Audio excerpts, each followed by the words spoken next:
Right then, Doom Eternal. Let's get it. Against all the evil that hell can conjure, all the wickedness that mankind can produce, we will send unto them only you. Rip and tear until it is done.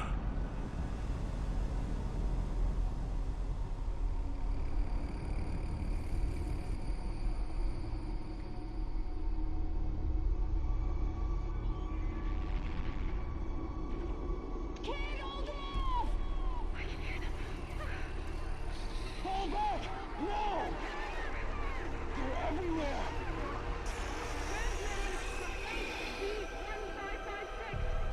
Casualties range into billions.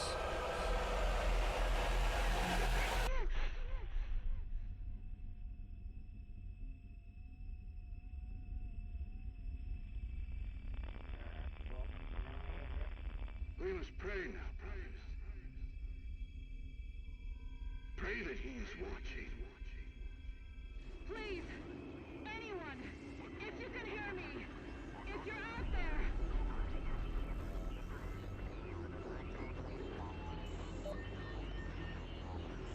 Attempting to acquire the Hell Priest signal. Nearly 60% of our planet has been consumed by the invaders.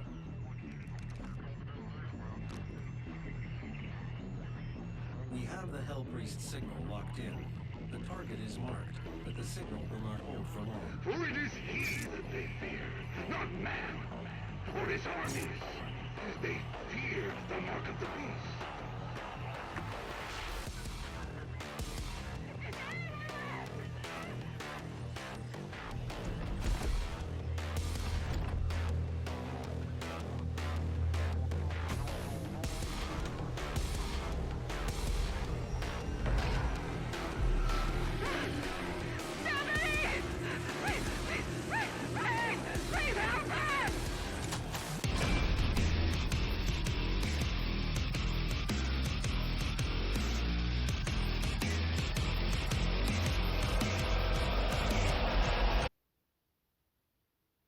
Fucking hell. Hi everyone, welcome back to another SSJ Reviews. So today we're going to be diving into Doom Eternal. This review is going to be off the cuff, it's going to be unscripted, and just going to speak. Doom Eternal is the follow-up to 2016 Doom, which launched on Xbox One and PS4, and later came to Nintendo Switch. Doom Eternal, again, just like that, is developed by id Software. So Doom Eternal, just like his predecessor Doom 2016, is an absolute masterclass for first-person shooting and arena-based combat. Before we get any further into it, if you haven't played Doom 2016, I thoroughly recommend you try that game and play it all the way through. If you don't enjoy it, you're not going to like Doom Eternal. Doom Eternal builds on everything that Doom 2016 did before it and makes it that much better. Now, in terms of what the game actually is, Doom Eternal is a first-person shooter which specializes in arena-based combat. So what that means is you go into an area, and that area will be its own self-contained arena, whereby then you get hordes and hordes of enemies thrown at you, and your job as the Slayer, rip and tear everything. And the game makes you feel like such a badass. It is unreal. The soundtrack to this game is amazing. If you love metal music like I do, this soundtrack is just on my Spotify all the time. It's so blood pumping. The pace it sets is just amazing. You go into a battle arena and that music kicks in and you just start wailing on hordes and hordes and hordes of demons, and you just feel like such a badass. It is just unbelievable how this game makes you feel. So the combat itself is all about achieving what they call a flow state. So a flow state is where you are just mowing through enemies, but all the time you've got to be using your brain. You can't go mindless on this game, and if you go autopilot, you will die. You die fast and you die quick, and if you don't play it the way that the game's intended to be played, which is fast, aggressive, but smart, you will die. You will die a lot. Now, the actual gameplay systems itself are all based around managing your resources. So your resources are your health, your armor, and your ammunition. All three of those resources you gain from killing demons and beating demons in a particular way. So for example, your health refills by what they call a glory kill. So a glory kill is where you approach an enemy, you damage them to a certain point where they start flashing, and then you press R3 or your melee button, and that then initiates a glory kill. And your glory kills on enemies are all unique, and it depends on which direction you're facing that enemy at. So if you're front on, you'll do a particular glory kill, like you'll just smash their head down into their spine, whereas if you're on the side, you might slice them in half. If you're on the right side, you might just rip their arm off and chuck it through their face, or if you're on the back, you might just grab their head and just rip it off.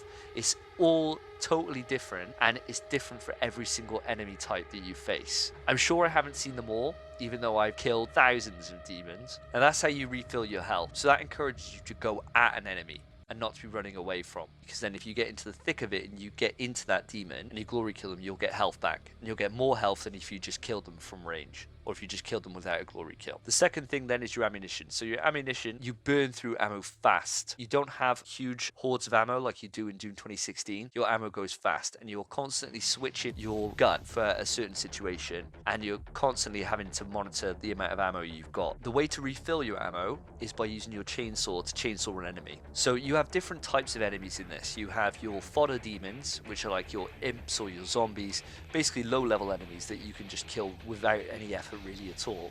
They're the guys that you want to be looking for to be able to refill your ammo, health, and the final thing that we'll be going on to in a moment, which is armor. In terms of your ammo, you have a chainsaw which has up to 3 different pips. You get one which constantly refills and regenerates over time. It takes probably about 10 seconds or so for it to refill again. For the fodder enemies, it only takes 1 pip of chainsaw to be able to take out, although when you get into the higher levels of demons and you get into your heavies and your super heavies, that's then when you need multiple pips to be able to do it. So the next thing then is your armor. So in Doom 2016, armor is found just on pickups throughout the arena floor. However, in Doom Eternal, your armor can be farmed by using your flamethrower, which is called a flame gulch. With the flamethrower, you can then, by pressing triangle, ignite enemies on fire, which will then drop armor over time, and when you kill them, it will drop a huge horde of armor. The best way to use that is to get a group of enemies together, flamethrower them all, and kill them all fast. And if you do that, you'll get a huge stack of armor. And the final thing for you to manage is a thing called a blood punch. So the blood punch is a melee attack which is supercharged, which will just wipe out enemies, and that refills from glory killing. So it's another advantage of going for glory kills rather than anything else. You then have runes. Now, runes you find throughout the game. What runes do is they change your playstyle. You might put a rune on which increases your air dash refill, so then you can air dash more frequently. Or you might put on one which gives you extra control when you're in the air, so then you can turn quicker. The one that I always used to use throughout my playthrough is glory kills go quicker. Another rune you can put on is that after a glory kill you get a speed boost, so then you start flying around the arena. It all depends on what playstyle that you prefer to use. Your runes are there to help support that playstyle. So I played a really fast, aggressive playstyle, which is the way the game's really meant to be played, and so the runes that I had all kind of supported that. When you go into an arena, you get a huge variety of enemies thrown at you, and as I said, they're all classed into certain categories. So you've got your fodder, your heavies, and your super heavies. Certain enemies will have certain weak points on them. For example, the Mancubus has got 2 turrets on its arms. Now, at range, the Mancubus is a big threat with those turrets, and at close range, it's got a flamethrower attack, which does huge damage to you. But if you disable those guns by shooting them off, then it doesn't have access to its hard-hitting moves, so it becomes way less of a threat then compared to if you just let it just run riot. The flow state is achieved by get into a battle arena, and you're surrounded by your fodder and your super heavies, and you subconsciously pick who you're going to be targeting and who you're going to be getting, and then you're constantly watching your armor, your health, your ammo, and farming that from the lower enemies to be able to keep that flow state, just keep that movement and that menacing tenacity that you're going to be raining down on the demons. Just like with Rorschach when he gets put in the prison in Watchmen, you're not stuck with the demons are stuck with you. You are going to rip and shred them apart like nothing else, and there's not a feeling quite like it. By the time you get to, for me, probably about 7 hours into the game, when I really felt I'd mastered it, really felt like I mastered the systems, and they could just throw anything at you then at that point, there's just not a feeling like it. You just can't wait to get into another big fight. You can't wait to see what the devs are going to throw at you, because Jesus, by the time you get to the end of the game, it is insane. The amount of times that I was playing the game and then I literally said out loud, like, what the fuck? Because I couldn't believe there was something else coming my way. There was one boss, for example, that I was stuck on for ages. I was stuck on for a good hour, probably. And I finally beat him. And then immediately, I just got through that encounter, just beat him. And then immediately they chuck 2 of that enemy at you. It's a feeling I haven't had since playing like Dark Souls or Bloodborne, really. It really you've just got to get good. There's no way around it. I mean, granted, you could lower the difficulty, but I mean, why would you want to cheat yourself out of the experience of getting good? I mean, I played it on my playthrough of the game, which took me about 13, 14 hours, and that's getting all the collectibles, that's kind of doing everything that I could on each map. I wouldn't leave a location without achieving 100% on that location, all the challenges, everything. My playthrough, I did it on the 3rd difficulty up, so 1 below Nightmare, and that was perfect for me. It kicked my ass, and it made me learn the game, and maybe kind of master the game. And now playing through it on the Nightmare difficulty afterwards really tests you again. I'd recommend for anybody who is confident in his skills or has played Doom 2016 to play it on the same difficulty as myself, so it's called Ultra Violence. So that's kind of the general combat. So in terms of the weapons themselves, you've got a weapon wheel which you've got access to at all times, and any weapons you have you can switch freely between them. So by pressing R1 you'll just do a quick change and you'll just go back to the last weapon you had. However, by holding R1 you pull up the weapon wheel and you can select which one you want. Now each weapon has 2 mods that go on to it which change how that weapon works. So for example, with the machine gun, its normal rate of fire is just a machine gun. First mod is that you can get a sight on it and it becomes like a marksman rifle, and that is amazing for taking out weak points on enemies. So I mentioned about the Mancubus earlier, you can then just target those turrets and whip them off. Really, really, really good. And the second mod is micro missiles, so which gets missiles which come out the side of it. You just fire an absolute barrage of missiles. Great for crowd control and great for just damaging enemies while you're kind of hauling ass out of there. Now each of these mod upgrades then you can upgrade further with weapon points which you get from clearing arenas. Use that to add additional things like, for example, quicker cooldown, quicker reload speeds, or unlimited rockets, things like that. Now the platforming sections, I can see why some people don't like them. I can see why they're not everyone's cup of tea. However, I really enjoyed them. They just reminded me of just old school gaming, and it's just really fun way to use your movement and your movement tools like your air dashes, double jumps, to be able to really like kind of master your movement and then take that into an arena battle. When you start a mission off, you can look at your map and your map will then pre-fill from when you travel through areas, and it will highlight secrets and it will highlight different collectibles that you can find throughout that level. And now I had shed loads of fun finding everything, finding all the secrets, finding all the collectibles, finding all the little dolls, the music. But what you can also find are secret encounters, which are like little time challenges to kill certain enemies within a set time limit, and they're really fun. And you can also find what they call Slayer Gates, and Slayer Gates where it chucks you into a challenge. You just gotta kill everything in this arena. And these arenas are extra hard and they are brilliant. They're so much fun. If you achieve and beat every single Slayer Gate, you get to unlock a special weapon. In terms of the levels themselves, the levels have huge variety. Hellscapes, just like in Doom 2016. Cityscapes, you go into space, you go all over the place. Suffice to say, the locations they look absolutely amazing. The team have done such a good job of giving so many different varieties. There was one problem with Doom 2016 is it's all quite samey because it's all set on Mars, except for a couple of levels on Hell. So it's all kind of much the same. However, this has huge variety in its locations. Unfortunately, you're not going to be seeing a lot of that in this gameplay. The majority of the stuff that you'll see in is going to be based on just doing a master level challenge, which is like an extra hard version of an early level. I tried not to spoil anything. The thing that ties it all together and allows the different locales that are within Doom Eternal is that you've got a hub base this time. So your hub base is called the Fortress of Doom. It's just full of loads of Easter eggs. So you've got like alternate costume. You can go into like a practice arena. You also have like the Doomslayer's room itself. So Doomslayer's room is class because you've got like a load of guitars on the wall. You've got then all your figures that you collect throughout the course of the campaign. They're all displayed there. You've got a PC where you can play Doom 1 and 2, which is amazing. Absolutely amazing. You can play them all in their entirety, and they're found through cheat codes. So cheat codes are another collectible that you can find throughout the course of the campaign in each level. They make it so that you can replay levels with cheats on. So things like invulnerability, all the weapon mods fully upgraded, and my favourite one, which I'll show you now.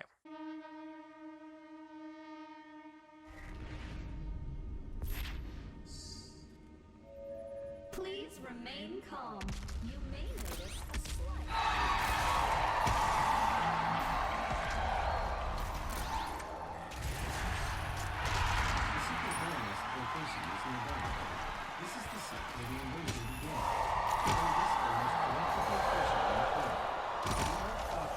Absolutely class. It gives you the audience noises from the Doom reveal. Absolutely amazing. So there is huge benefit to exploration and exploring the levels. Especially if you enjoy the platforming, getting the collectibles is real fun. Too much for completionists. I couldn't not leave a level without 100% in it. And the great thing about it is when you get near the end of the level, it gives you the ability to fast travel, so that you can travel back to certain locations and then make sure you cleared that all out. So good, such a nice quality of life thing that the devs have put in. It's such a pain in the ass when you play a game, you get past a certain point and there's a point of no return. And you think, oh, I'm gonna have to rerun that entire level again. But no, fortunately, you can just fast travel right near the end. All the enemies will be gone, and it's just your way to just be able to clean up anything you've missed. Absolutely amazing addition. So the overall story, in broad strokes, in Doom Eternal, the forces of hell have invaded Earth. Your job is to stop it. And that's it. I'm not going to go any further into it than that. All I will say is that this game, unlike Doom 2016, has a very robust story. It has cutscenes, which the first Doom didn't really have an awful lot of, and the cutscenes really flesh out a lot of the Doom Slayer himself. It's real good, and especially if you're a long-term Doom fan, there's a lot to gain from these. Now, I'm also one for reading text logs. There's not many audio logs in this game. There's a few, but not many. The majority of the stuff is all held in the Codex, which is your go-to guide for the general lore of the game and really fleshing out what is happening or what's happened. And there is so much content there, so much. So if you enjoy the lore of video games and you enjoy sitting down and reading something, it's basically like reading a novel. There's so much there. But I really enjoyed it, and I found it really added a lot of depth to the game without getting in the way of the actual gameplay. Just being there is a nice addition for people who want it. And finally, the last thing we're going to go on to is the multiplayer. So Doom 2016's multiplayer was basically just death matches. It was fun, but forgettable. So what they've done this time round is they've changed that up. So they've added something in called Battle Mode. So Battle Mode is basically where one player plays as the Slayer, and you've got all your full weapons, full mod upgrades, everything from the campaign. And then two humans play then as demons. Each demon then has its own offensive and defensive style, so you can pick which way you want to play with it. We'll say hardly anybody uses mics. The mode is fun, but it's certainly not going to hold my attention, and it's certainly not something that I'd recommend being the deciding factor on this game or not. The way it works is that the player-controlled demons have to kill the Slayer, and the Slayer needs to kill the player-controlled demons. Now, the Slayer just does his thing, he just slays stuff, just like you would do in the campaign, no different. However, the player-controlled demons have to work as a team. They have to work very closely together to take out the Slayer, because they will get absolutely murked on one-on-one with the Slayer. But they can spawn in support units to support them, be that they can spawn in like imps and zombies and arachnotrons and all different types of enemy they can spawn in to make the Slayer's job a little bit more difficult. But it becomes this fine balance because you don't want to give him too many enemies so that he can then recharge his resources, but you also don't want to make it so that he singles you out and just murks you. And it is fun. I played it for about 4 hours. Only reason I played it for as long as I did was because I met these two Americans. They were just hilarious. But I can see we're a group of you. If you can get 3 of you together and go into a private match, you'll have a lot of fun. And so finally, my thoughts. So Doom Eternal builds on everything that Doom 2016 does. It does everything that Doom 2016 does and does it better. If you like Doom 2016, you will love this. It achieves flow state way better than Doom 2016 does, and it makes Doom 2016 seem slow in comparison. The additions they've made with the super shotgun where you can grapple hook and use that to pull yourself around the map, the ear dashes being even more useful than they were before, and the enemies that they throw at you are stellar. Couple that with an absolutely amazing, incredible soundtrack and unforgettable locations, and you're onto a real winner. Doom 2016 was the best shooter I played this generation. Doom Eternal is easily the best shooter I played this generation. Thoroughly recommend it. Check it out. Well then guys, so that sums up my review. Thank you ever so much for watching it. I really hope you enjoyed it. If you did, please chuck a like on it and a subscribe, and comment below for any other games you want me to try out and review. I am going to be doing Resident Evil 3 Remake next. I've already played that, and the review is pretty much ready to go. After that, it's a free-for-all. So comment below the one with the most likes. I will play as long as it's on either PlayStation 4 or Nintendo Switch, because I don't own an Xbox, and I look forward to catching you in the next video.